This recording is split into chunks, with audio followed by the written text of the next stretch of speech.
Can't even taste it anymore?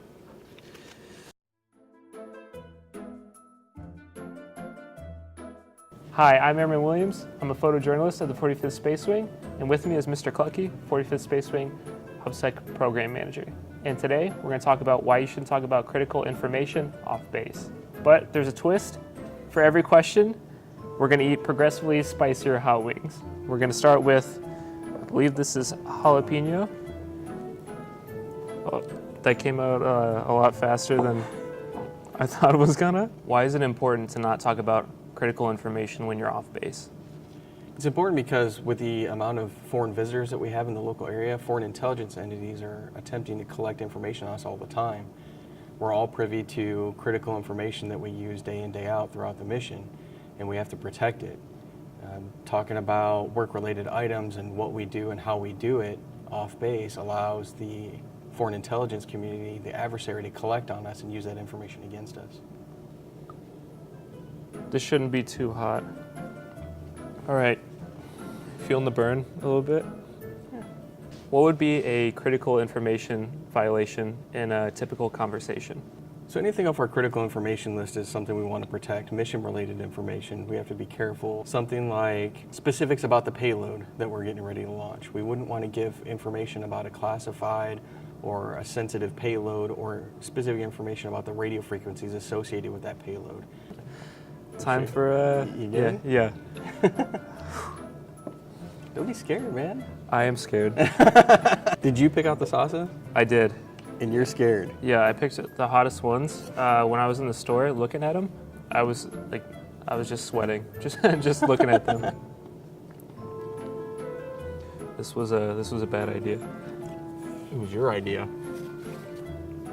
That tastes like tear gas. So what are some strategies that an airman could use whenever he starts to hear something that he could think could be like a critical information topic come up in conversation? An easy way would be to, if you hear something that is leaning toward the critical information realm, that is steering into the OPSEC realm that shouldn't be discussed off base or in a public setting, the easiest way is to steer the conversation somewhere else. That's probably the easiest way. Use a little verbal judo, just kind of steer the question away a little bit. You could be blunt about it and just, tell them, look, we're getting into critical information. Maybe we should save that conversation when we get back to the shop. All right, I think this one is 2 million Scoville units. I don't even know what that means. I think that means we're not going to have any taste buds anymore after this. Let's give it a shot. Oh, you're going to regret that. You think I'd learn? Bottoms up. 3, 2, 1, 0.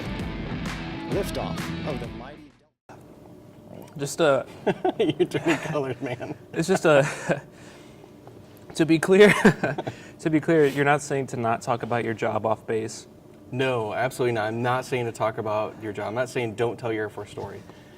Quite the opposite. I'm saying tell your Air Force story. We need that. Without that, we don't have a diverse Air Force to utilize. What I'm saying is we need to be careful what we say and the environment that we say it in.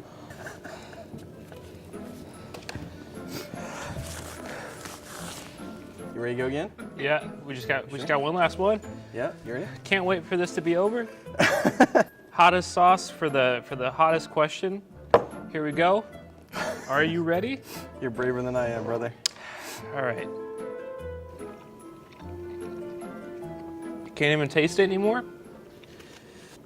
Say there's an airman off base and his supervisor or some of his leadership are talking about critical information and he notices it.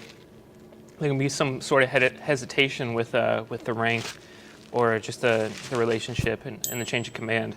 What would you recommend that he does? You want to be polite and professional at all times. You should treat any individual wearing the uniform, any airman or anybody associated with the mission with equal respect. I don't think it matters the rank or the position. We're all responsible for protecting critical information, so we should let them know. I'm sweating behind my ears. Yeah. I don't even know you could sweat there. All right. Thank you, Mr. Clucky. Oh, my pleasure. Thanks for lunch. Absolutely. We'll have to do it again sometime.